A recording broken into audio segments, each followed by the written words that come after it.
Kun raadiyoo sagalee Ameerikaati.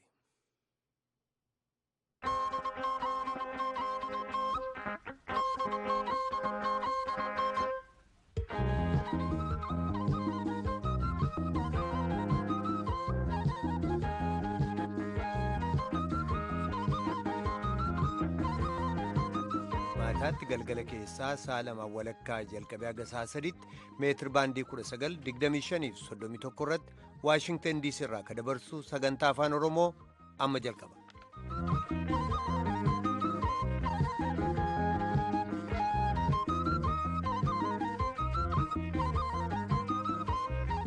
Fagoof dhiyoo kanneen sagantaa keenya hordoftan dhaggeeffatoota keenyaatti tamooltan onkoloolessa 18 bara 2016 keessummeessituun keessanarraa Antuu Jubee Horaati.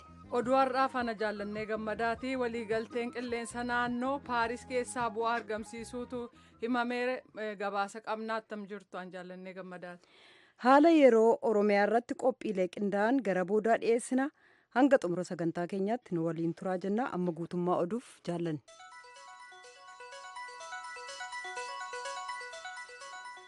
Waliigalteen qilleensa naannoo Paaris Afrikaa carraashee teeknooloojii ittiin guddifattu kan kenneef ta'uun ibsameera. Rakkoo jijjiiramni qilleensaa fidu dura dhaabbachuudhaaf maallaqa dandeessisullee kan argamsiise ta'uun beekamee jira. Gabaasaa Mallas Kaachoo ammaa Tuujubee dhiyeessa. Har'a galma walga'ii tokkummaa mootummootaa Finfinnee jiru keessatti kan baname walga'iin dhimma jijjiirama qilleensaa naannoof misooma Afrikaa ja'affaan Afrikaaf bu'aa maalii qabaasa jedhu irratti fuulleeffate. Waliigalteen Paaris keessatti irra ga'ame waggoota hanga tokko dura Jaappaan keessatti irra ga'ame ka ture ka bakka bu'u waliigaltee haaraa ta'uu ka yaadachiisan tokkummaa mootummootaatti miseensa koomishina dinagdee Afrikaa Mr. James Morombeerzii waliigalteen Paaris faalama gaaziin qilleensa naannoo irraan ga'u to'achuu dabalatee misooma waarinsa qabu mirkaneessaa jedhan. Ittaanaa barreessaan koomishinichaaf hayyuu dinagdee gameessi Mr. Abdallaa Hamduud waliigalteen dhimma qilleensa naannoo Paaris Afrikaaf bu'aa maalii qabasa jedhu innaa ibsan. Paris Agreement will benefit Africa on a number of fronts. One, the commitment on finance.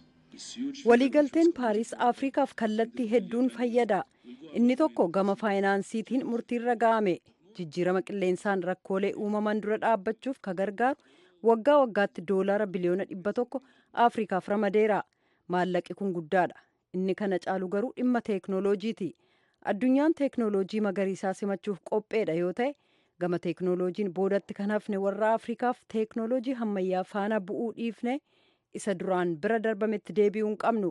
Kanaaf hatattamaan fuula duratti tarkaanfannee teeknooloojiiwwan magariisa naannoo keenyaa waliin wal simatu fudhachuun nu fayyadaa jedhan. Hanga yoonaa biyyoota Afrikaa 16 dabalatee biyyoonni addunyaa 77 ta'an waliigaltee kana mallatteessaniiru. Sagaleen biyyoota amma argame kafaalama qilleensaa to'achuuf barbaachisu sagalee biyyoota 55 irra caala. Waliigalteen kun addunyaan jijjiiramni qilleensaa naannoo irratti balaa inni dhaqqabsiisuu danda'u hubachuusaa mul'isaa jechuudhaan ogeessonni dhugaa ba'aniiru. Gandeen handaara magaalaa Moosul jiran hedduu deebisanii to'achuu isaanii humnootiin Iraaqiif Kurdootaa ibsanii jiru. Kunis naannoo sana to'ataa ka jiru garee Islaamik Isteet jedhamurraa deeffachuuf duula waraanaa gaggeeffamaa jiruun ta'uun ibsameera. Duulli waraanaa samiirraa deeggarsa waltaatota Ameerikaan hoogganamanii qabu kun humnootiin gosa sunnii fi hidhattoota shi'aa of keessaa qaba. Adda waraanaa sadiin duulli kan itti fufe yoo ta'u tarkaanfiin fudhatamaa jiru ariitii fi suutaan kan adeemuuf adda adda ta'utu dubbatama. Mosul bahaa keessatti humnootiin kurdoota peeshimerga hatattamaan tarkaanfataa ka jiran yoo ta'u Iraaq kibbaa keessatti immoo humnootiin hidhatan suuta tarkaanfataa jiru. Sababiinsaas lafa bal'aa dhaqqabu fageenya kiiloomeetira 40 irraa duula kana jalqaban jedhame. Duulli waraanaa eega jalqabame har'a guyyaa 2 lakkoofsise kun ammayyuu handaara magaalaa Moosul keessa jira. Pireezidaantiin Kurdootaa Masuud Baarzaanii akka jedhanitti wal waraansi guyyaa jalqabaa gaggeeffame lafa kiiloomeetira 200 ta'u gama hundaan bilisoomsee jira. Loltoonni keenya Moosul akka Aleeppoo fi Siiriyaa akka hin taane of eeggannaan tarkaanfataa jiru malee Moosul ni bilisoomtii jedhaniiru. Waraanni Ameerikaa waggaa 5 dura Iraaq keessaa ega ba'ee as duulli waraanaa guddaan biyyattii keessatti yeroo gaggeeffamu kun kan jalqabaati. Garuu nageenya siviilota 100,000 hedduu ta'anii yaaddoo guddaa uumeera. Humnootiin Raashaa fi Siiriyaa haleellaa samiirraa Aleeppoo irratti gaggeessan dhaabuu isaanii Mooskoon beeksifteetti. Kunis kamisa iftaanii gargaarsa dhala namaa seensisuuf karoora ba'e irratti hirkachuun ta'uun ibsameera. Ministiriin ittisaa Raashaa har'a ibsa kennaniin televezyiyoona irratti haasawaa dhageessan kanaan haleellaan samiirraa gaggeeffame kun ka dhaabbatu akka lakkoofsa biyyattii har'a ganama sa'a 4 irraa haleellaan qabee samiirraa gaggeeffame kunis uummanni ka dhaabbatu magaalatu akka lakkoofsa biyyattii har'a ganama sa'a doofte 4 irraa keessa jira qabeen kun akka kunis uummanni magaachuu laafa namoonni dhukkubsatan badoon immoo keessa jiran kun akkonni kadheessa waraanan barbaannu gochuudhaan akka namoonni dhukkubsatan madaan yookaan immoo karaa loltoonni keessa itti barbaadu jedhan ta'uunis ibsamee jira gochuuf karaan alee pirezidaantii keessaa koo dubartii kan ilsaa itti maatiin ba'ameen akka uummata orgaamaa jennaa kunis randoolaan iftiraansaan samee jira laakaati warri gurratti tuula isaanii faamtu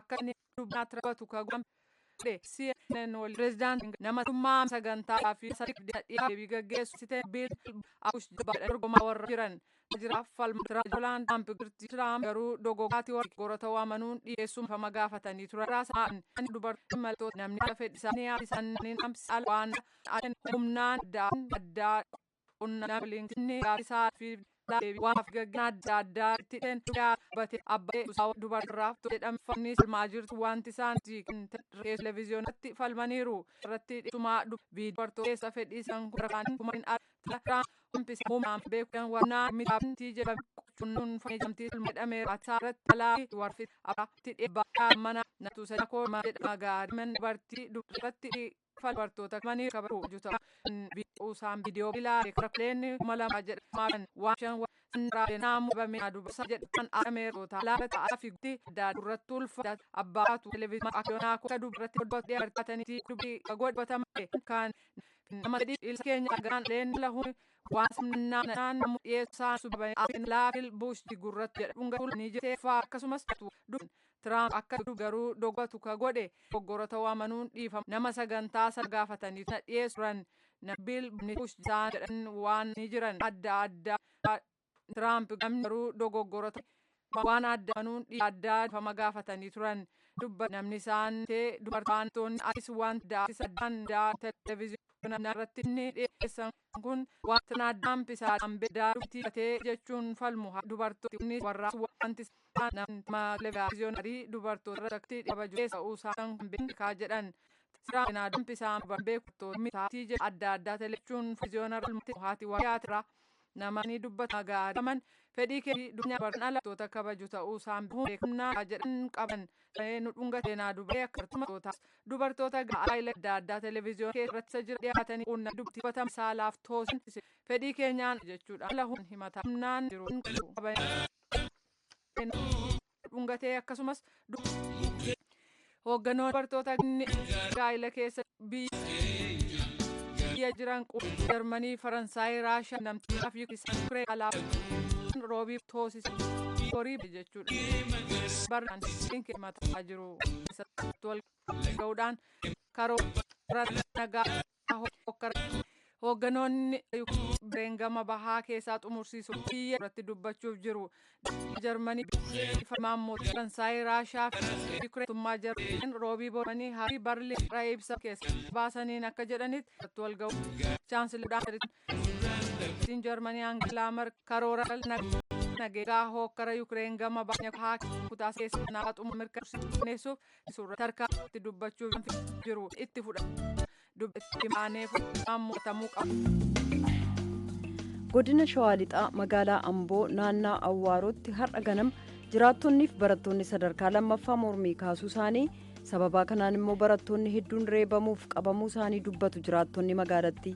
Gama biraan Arsii Lixaa aanaa Arsii Nagallee keessatti fulbaana irraa qabee hanga har'aatti namoonni 60 ol nurraa ajjeefaman jechuudhaan jiraattonni himataa jiru. Aangawaan aanaa sanaa walga'iirra waan jiruuf deebii kennuu hin danda'u jechuudhaan hanga ammaatti nuuf hin ibsine. Ka jiraatan magaalaa Amboo tokko dubbataniin jalqabnaa namootu dubbise. Akkuma beekamu magaalaan Amboo guyyaa har'aa keessatti jeequmsa guddaa irratti kan isheen argamtu. Barattoonni mana barumsaa Awwaaroo sadarkaa lammaffaa gabrummaa nurratti raawwatu, duugaan sanyii Oromoo irratti raawwatu haa dhaabbatu jechuudhaan sagalee dhageessanii turanii. Hiriira ba'aniiti moo mooraa keessatti jechuudha kun? Barattoonni sa'aatii 3 walakkaa irratti mana barumsaa deemanii ba'uudhaan dhaadannoo dhageessuun gara daandiitti ba'anii sana booddee daandiinis yeroo muraasaadhaaf ijoollonni daandiin cufanii konkolaattonni tokko tokkos immoo akka hin deemne ni dhorkamee ture. Magaalaa keessatti jechuudha kun? Magaalaa gara Awwaaroo magaalaa konkolaataan Finfinnee irraa gara Ambootti galu yeroodhaaf daandiin dachitee ture. Maalirraa ka'e mormiin barattootaa kun? Kaleessa halkan keessa sa'aatii 9 irratti humni mootummaa uummanni qaama farra mootummaa keenyaaf jechuudhaan halkan keessa sa'aatii 9 kan isaan shakkiidhanii mana hidhaatti guuraa turanii. Sanarraan kan ka'e uummanni immoo akkamitti uummanni nagaa mana isaa ribarra jiruuti mana hidhaatti guurama jechuudhaan kan isaan sagalee dhageessisanii. Kan sagalee dhageessise jalqaba uummata jechuudha? Jalqaba uummatadha. Uummanni kunatu waa tokko hin beekin waan tokko irratti hin bariin kan sa'aatii halkan keessa sa'aatii 9 irratti kan isaanii humna makalakayaa kanaan kan isaanii mana hidhaatti guuramanii qaama mootummaadhaan boombii tokkotanii ka'aniiti uummata dhokaase jechuudhaan kan isaan uummata sodaachisaa jiranii.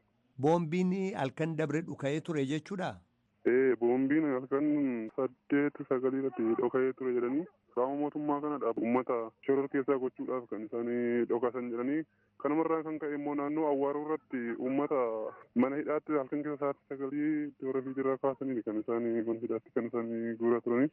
Sana booddeeti barattoonni erga diddaa gabrummaa kana sagalee dhageessanii booddee humna waraana biyyattiidhaan reebicha suukkanneessaa gaggeessaa turanii.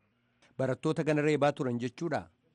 Baay'ee kan nama gaddisiisudha. Eenyu kan reebu? Poolisoota makalaakaa fi koora bittinneessaa kan jedhamanii makiinaadhaan magaalaa keessa olii gadi kan fiigaa turanii gudar turanii gudararraa buufata isaanii amma garaan bootas naanneeffatanii humni waraanaa kun ijoollota kana marsuudhaan reebichaa fi hidha dararaa guddaa irratti gaggeessee ture jechuudha. Ijoolleen yeroo ba'an harka duwwaa ba'an moo jeeqama waan kaasan jira dhagaa darbachuu waan akkasii jira ture? Sagaleema dhageessuu irraa kan ka'e malee namni waa tokkotti dhagaa darbannaa yookaan immoo meeshaa tokko irratti tarkaanfii qabeenya mootummaaf ta'e qabeenya dhuunfaa irratti namni tarkaanfii fudhachuudhaafis yaadas jiru kan yaades hin jiru. Duugaan sanyii Oromoo jenoosaayid kan jedhamu nurraa dhaabbatu jechuudhaan sagalee tokkoon kan ijoolleen kun dhageessanii. Maal jechuu isaaniiti jenoosaayid yeroo jedhan duguugisa sanyii yeroo jedhan? Akkuma beekamu yeroo darbee kaasee irreecha irrattis ilmaan Oromoo 700 ol kan ta'anii humna wayyaaneedhaan ilmaan Oromoo guyyaa tokko keessatti du'anii akkasumas immoo yeroo har'aa lubbuu ilmaan Oromoo bakka hin yaadamnetti halkan ajjeesanii kan isaanii dhoksaa jiranii. Kanaaf ajjeechaa fi reebichii fi hidhamuu fi dararamuun biyya abbaa keenya irratti haa dhaabbatu jechuudhaan sagalee tokkoon kan isaan dhageessisanii. Poolisoonni haga lubbuu isaanii keessaa bahutti ijoollee kana reebicha haga hin jedhamne ilmoo namaa irraa kan eegganne reebaadha kan isaan turanii. Kana qofaa nuu hin geenye yeroo amma sa'aatii naannoo 10 ijoollee kana mana hidhaatti kan isaan guuraa turan. Barattoota baay'eetu hidhame? Barattoota hagas hin jedhamnedha kan isaan hidhaa jiranii. Kan hidhamurraa darbeetu reebichi hagas jedhamu barattoota kan irratti kan geggeeffamaa ture guyyaa har'aa jechaadha. Lakkoofsaan beekama barattoonni hagam akka miidhamanii hagam akka gara mana hidhaa geessaman? Ammaaf lakkoofsaan illee baruullee hin dandeenye garuu darbee ijoollota akka arganiin kan isaanii walitti guuraa jiru. Naannoo sunis immoo namoota ofitti buutuus hin dandeenye. Lakkoofsaaf ammas hagas jedhee isiniif himuudhaaf dhugaarraa kan fagaatu ta'a. Danuudha isaaniin immoo adda baasnees isiniif eerra. Amma barattoonni kaan gara mooraatti deebi'an moo eessa jiru? Poolisoota makalaakaa fi koora bittinneessaadhaan kan isaan adda bittananii ijoollonni qabamanii ijoolleen reebamanii warri kaan immoo lubbuudhaaf baqatanii magaalaa keessa bibittinanii badan. Barattoonni mooraa keessa hin jiran jechuudha. Lakki barattoonni erga reebichii fi mana hidhaa ijoolleen guutamuu ta'e namni mana barumsaatti ol deebi'ee hin jiru. Uummanni immoo naannoo sunis akka hin geenyedha kan isaan gochaa turan. Amma magaalattii keessatti maaltu mul'ata yeroo ammaa yeroo ati natti dubbataa jirtu kana? Humni waraanaa gaaffii hin qabu makiinaa guutuudhaan kan isaanii magaalaa Amboo keessa olii gadi kan isaanii deemaa jiran. Dhaggeeffatoota keenyaa hiriira mormii magaalaa Ambootti geggeessame jedhameef tarkaanfii humnoonni mootummaa fudhatan jedhamee himatame kana ilaalchisee qaama mootummaarraa deebii argachuuf jecha bulchaa magaalaa Amboo obbo Dhugaasaa Olumaaf aangawoota kabirootti deddeebisee bilbileeyyuu itti milkoofne akkuma argannetti gara fuulduraatti dhiyeessina. Gama biraatiin godinaa Arsii Lixaa aanaa Arsii Nagallee keessatti uummanni dhumiinsa ayyaana irreechaa irratti dhaqqabe mormuudhaan hiriira ba'uu isaarraa kan ka'e akka lakkoobsa Itoophiyaatti fulbaana 24 irraa jalqabee tarkaanfii humnoonni mootummaa fudhatiniin namoonni hedduun hidhamuuf ajjeesamuu dubbatu jiraattonni.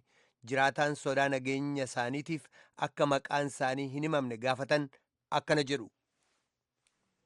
Aanaa Arsii Nageellee keessatti yeroo ammaa kana haala suukaneessaa ta'etu raawwatamaa jira. Namni akka dhala namaa odoo hin taane akka busaa'onni nu yeroo ammaa kana kabajaa qabanii naannoo magaalaa Goljootaa jedhamu boorataan daandiin tolchuuf haretti oofanii guyyaa aduun halkan qorraan uummanni akkana dhumataadha. Namoota qabanii hidhan jechuudha? Namoota qabanii achi keessa oofanii guyyaa aduu itti ba'a halkan ammoo qorratu shasharee keessa guyyaa roobni achi itti roobu. Eessatti bakki hidhaa kun eessa? Magaalaa Goljootaa keessadha. Achi maaltu jira? Mana hidhaati jira moo? Mana hidhaa odoo hin taane raasaa boorataa karaa daandiin tolchuu fi keessa haran argitanii biyyoo isatti oofaniiran haroo keessatti. Lafuma duwwaa jechuudha? Lafuma duwwaa jechuudha. Makiinaa hulee tokkoon seenaa irra dukkaanattee gamaa gamanaa eeddachiti. Lafa duwwaatti nama walitti qabanii jechuudha? Dhooqa keessa dhooqa gadi boolla qotameera boorata qoteera. Gama biraatiin ammoo Arsii Nageellee kuni ganda 43 kabaadiyaatii fi ganda magaalaa 5 qaba. Gandoowwan hunda keessattuu hoomaa waraanaa jigee nama raasaa ari'aa tumuu nama argan tumuudha caccabsuudha guuraatiin gara mana hidhaa poolisa Arsii Nageelleetiif diippoon haarawaa ijaarame mana qopheessaa keessa jira achi jala hidhuudha. Shamarraniif hawwatallee hoomaa waraanaa biyya keessa jiru hin gudeedaara giddiin qabe. Gochaa kana kan raawwataa jiru gochaa kana kan raawwatu qaama kamii? Amma garee sadii wal makeera. Poolisii koora bittinneessaa Oromiyaatiif humna waraana biyyattiiti. Maaliif kun ta'uu danda'e? Uummanni hiriira ba'e moo maal godhe? Maal ittiin ka'insi isaa? Uummanni yeroo ammaa kana hiriira ba'ee fulbaanaa 22tti sababa irreechaa uummanni dhumate. Sababa saniif hiriira isaan ba'anii jennaani maaf hiriira baatanii maanu mormitanii? Sirna dimokiraasii keessatti gaafii tokkoo gaafatan deebii argatuu qaba namni jedhee uummanni yoo gaafatu gaafii keessan rasaasa jedhanii rasaasaan uummata aanaa Arsii Nageelleetitti amma nama 68 kan lubbuun du'e. Eega yoomiiti kun? Fulbaana 24 hanga guyyaa har'aatitti. Nama 68 du'eedha kan jettan? Namoonni du'an jettan kun yeroodhuma tokkotti moo yeroo adda addaatti bakka adda addaatti? Guyyaa guyyaadhaan du'e. Waan isin ajaa'ibaa akka fakkeenyaatti odoo maqaa maatii nama jalaa du'e isinitti hime Gilliidhaa Garmaamoo ka jedhamu finna isaa ajjeesanii galgala faana konkolaataan dhuftee namni kun maal ta'ee du'e jennaan gurbaa wayi isintu ajjeese jennaan gurbaasa irra deemtee ajjeefte maqama isintu ajjeese jedhan kana maa dhooftaniif. Namoonni 68 ajjeefaman jettan kun reeffa isaanii awwaaltanii tokko tokkoon eenyu akka ta'an beektan jechuudha? Hunda isaa hin beennaa amma fakkeenyaaf ganda Basaquu Ilaalaa keessatti 4 ajjeefte. Maqaa isaa hunda beennaa ka bineensi nyaate nama 12. Ajjeestee biraa lixxee namoonni hin argine kaasuu dhoobitee halkan bineensi achi nyaate. Fakkeenyaaf amma yeroo ammaa kana leephisiin irrattillee ashookaa irrattillee ganda Jeemaa Sardoo akkasumatti illee ganda Qaraaruu akkasumatti illee ganda Bukuu Waldayaa akka fakkeenyaatitti guyyama har'aa kana. Guyyaa har'aa namni du'eeraadha kan isin naan jettan. Guyyaa har'aa kana amma fakkeenyaaf meeshaa nama qabu jedhaa balbala namaa caccabsaa keessa deemaa har'aaf hin duune guyyaa kaleessaa du'eera fakkeenyaaf. Eessatti? Ganda Basaquu keessatti. Akkamitti du'e? Ta dhufte jarri fiiddeetuma rukutu nama argite. Mucaan fiigee mana barumsaa seenaa rukutuma ta argite. Namoota tokko dabballee yookiin mormaadha warroota jedhanii mana caccabsaa fakkeenyaaf isinii kennee jedhe ganda Bukuu Waldaa keessatti obbo Yilmaa Bariisoo ka jedhamu mana isaa caccabsanii saamaniiran.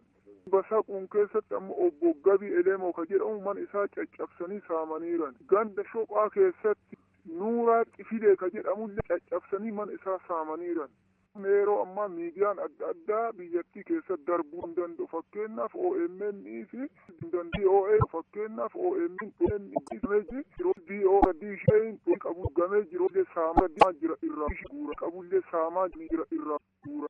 Wanta uumamaa jiru kana qaamni uumatti iyyatamaa jiru kana kan qaam qabdatu qaamni iyyatan sin qabdu dhaggeeffu qaamni sin qabatu jira dhaggeeffu bulchatu jira bulchi ganda aanaa isaa. Bulchiinsa aanaa. Bulchiinsa gandaa poolisii bulchiinsa aanaa kunniini itti iyyatuuf isaatu tokko isaan tokko naafuu daannee jirra Onni nuti amma gabaa jiru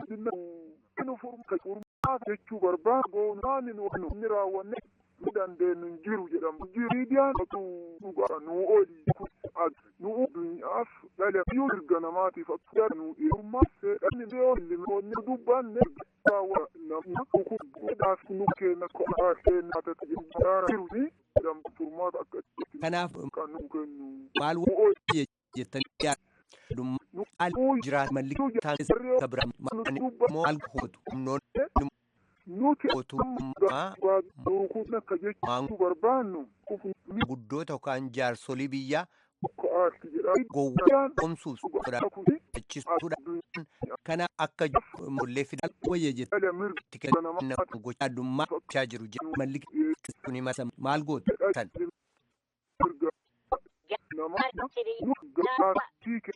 Nama gabaabinni akka jecha tamaa barbaadu akka itti nu miidiyaan dhugaa kun addunyaa.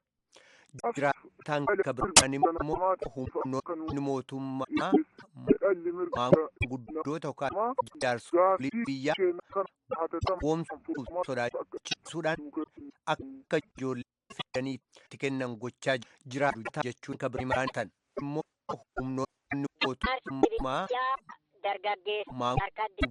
guddoota yookaan jaarsolii biyyaa gowwoomsuuf sodaachisuudhaan akka ijoollee fidanii itti kennan gochaa jechuun hima.